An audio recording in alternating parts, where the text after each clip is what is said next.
চলমান করোনা পরিস্থিতিতে সিলেটের হোটেল রেস্টুরেন্টগুলোতে ভ্যাট বৃদ্ধিতে চাপ প্রয়োগ না করার আহ্বান জানিয়েছেন ব্যবসায়ীরা। রোববার বিকালে সিলেটের চেম্বার অব কমার্স মিলনায়তনে এক সংবাদ সম্মেলনে এ আহ্বান জানায় সিলেটের জেলা রেস্তোরাঁ মালিক সমিতি, ক্যাটার্স গ্রুপ অব সিলেট এবং Sylhet hotel and guest house honours group. সংবাদ সম্মেলনে ব্যবসায়ীরা বলেন, করোনা পরিস্থিতিতে পৃথিবীর সকল কার্যক্রম বাধাগ্রস্ত হচ্ছে, ব্যতিক্রম নয় বাংলাদেশও। ধস নেমেছে সব রকম ব্যবসা বাণিজ্যে। এর মধ্যে পর্যটন খাত সবচেয়ে বেশি ক্ষতিগ্রস্ত, আর এই পর্যটন খাতের অন্যতম অংশ হল হোটেল ও রেস্টুরেন্ট।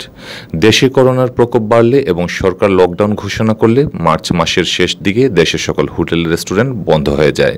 প্রায় 5 মাসের বেশি সময় বন্ধ থাকার পর কিছু হোটেল রেস্টুরেন্ট সীমিত পরিসরে স্বাস্থ্যবিধি মেনে চালু হয়, কিন্তু চালুর পর থেকে এখন পর্যন্ত ব্যবসা আগের অবস্থায় ফিরে আসেনি, যার অন্যতম কারণ স্কুল কলেজ বন্ধ থাকা, প্রবাসীদের আসা বন্ধ থাকা, পর্যটক কমে যাওয়া এবং পরিবার নিয়ে মানুষের বাইরে বের না হওয়া।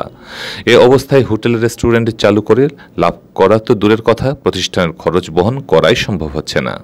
বাকি জমে আছে বন্ধ থাকা 5 মাসের হোটেল রেস্টুরেন্টের ভবন ভাড়া, কর্মীদের বেতন সহ বিভিন্ন বিল।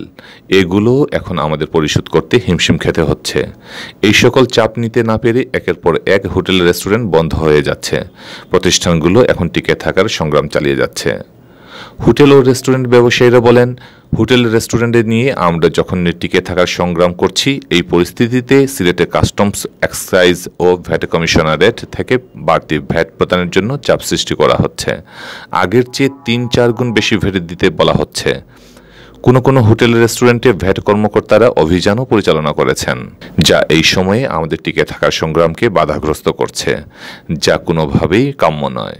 নেতৃবৃন্দ আরও বলেন, করোনার ক্ষতি কাটিয়ে ওঠার জন্য সরকার বিভিন্ন প্রণোদনা ঘোষণা করেছে, যদিও সিলেটের পর্যটন খাতের কোনো ব্যবসায়ী জানার মতে এখনও কোনো প্রণোদনা সুবিধা পাননি।